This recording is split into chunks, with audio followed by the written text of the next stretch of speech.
ആഭ്യന്തര കലാപവും ആക്രമണങ്ങളും കൊടുമ്പിരി കൊള്ളുമ്പോഴും ഭയമില്ലാതെ തങ്ങളുടെ സേവന മേഖലകളിൽ വ്യാപൃതരായിരിക്കുകയാണ് ഒരു കൂട്ടം സന്യാസിനിമാർ. ബംഗ്ലാദേശിലെ ചിറ്റഗോങ് ഹിൽ ട്രാക്ട്സിലാണ് ഭയത്തിൻ്റെയും ആക്രമണങ്ങളുടെയും നടുവിലും ഈ സന്യാസിനികൾ തങ്ങളുടെ സുവിശേഷ ദൗത്യം നിറവേറ്റിക്കൊണ്ടിരിക്കുന്നത്.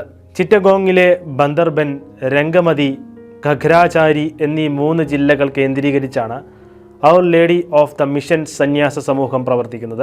മലയോര ചിറ്റഗോങ് മേഖലയിൽ ആദ്യത്തെ മിഷണറി സ്കൂളും ഹോസ്റ്റലും സ്ഥാപിച്ചത് ഇവരാണ്. ആദിവാസികളുടെ വിദ്യാഭ്യാസത്തിനും അവരുടെ സാമൂഹിക വികസനത്തിനും വേണ്ടിയുള്ള പ്രവർത്തനങ്ങളാണ് തങ്ങൾ ചെയ്യുന്നതെന്ന് സിസ്റ്റർ റോസ് സുലേഖ പറയുന്നു. ഇവരോടൊപ്പം Little Handmaids, Holy Cross Sisters, Associates of Mary Queen of Mary Immaculate, Salesian Missionaries of Mary Immaculate തുടങ്ങിയ സന്യാസ സഭാംഗങ്ങളും ഇവിടെ പ്രവർത്തിക്കുന്നുണ്ട്. 3 സ്കൂളുകളും 6 ആരോഗ്യ കേന്ദ്രങ്ങളും 10-ലധികം പെൺകുട്ടികളുടെ ഹോസ്റ്റലുകളുമാണ് ഇവിടുള്ളത്. ശുദ്ധജലം, ഗതാഗതം, ഭക്ഷണം തുടങ്ങിയ പ്രശ്നങ്ങൾ ഇവിടെയുണ്ടെന്ന് അവർ ലേഡി ഓഫ് മിഷൻ സഭാംഗമായ സിസ്റ്റർ ബെനഡിക്റ്റ പെരേര പറഞ്ഞു.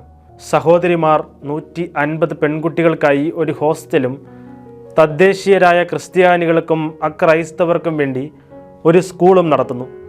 ഓരോ വർഷവും ശരാശരി 40ഓളം വിദ്യാർത്ഥികൾ അവരുടെ സ്കൂളിൽ നിന്ന് ബിരുദം നേടുകയും വിവിധ സ്ഥാപനങ്ങളിൽ ഉന്നത വിദ്യാഭ്യാസം നേടുകയും ചെയ്യുന്നു. ഒരു ദിവസം മുഴുവൻ നടന്നെങ്കിലേ ഒരു ഗ്രാമത്തിൽ നിന്ന് മറ്റൊരു ഗ്രാമത്തിൽ എത്തുകയുള്ളൂ.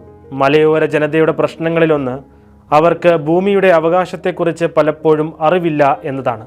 നാടോടികളെപ്പോലെ 2-3 വർഷം ഒരിടത്ത് താമസിച്ച് മറ്റൊരിടത്തേക്ക് താമസം മാറുകയാണ് ഇവരുടെ പതിവ്. വിമത ഗ്രൂപ്പുകളുടെ ആക്രമണങ്ങളും സർക്കാരിൽ നിന്നുള്ള വിവിധ നിയന്ത്രണങ്ങളും ഉൾപ്പെടെ ഒട്ടേറെ പ്രതിസന്ധികൾക്കിടയിലാണ് ഈ സന്യാസിനികൾ ഇവിടെ പ്രവർത്തിക്കുന്നതെന്ന് ബന്ദർബൻ ജില്ലയിലെ അവർ ലേഡി ഓഫ് പ്രസന്റേഷൻ ഇടവക വികാരി ഫാദർ ഷിദാൽ ഹുബർട്ട് റൊസാരിയോ പറഞ്ഞു. കത്തോലിക്ക സഭ ഇല്ലാത്തതോ ക്രിസ്തുവിൻ്റെ സന്ദേശം കേൾക്കാത്തതോ ആയ വിദൂര മലയോര പ്രദേശങ്ങളിൽ സുവിശേഷത്തിൻ്റെ സന്തോഷം പങ്കുവെക്കുകയാണ് ഈ സന്യാസിനികൾ.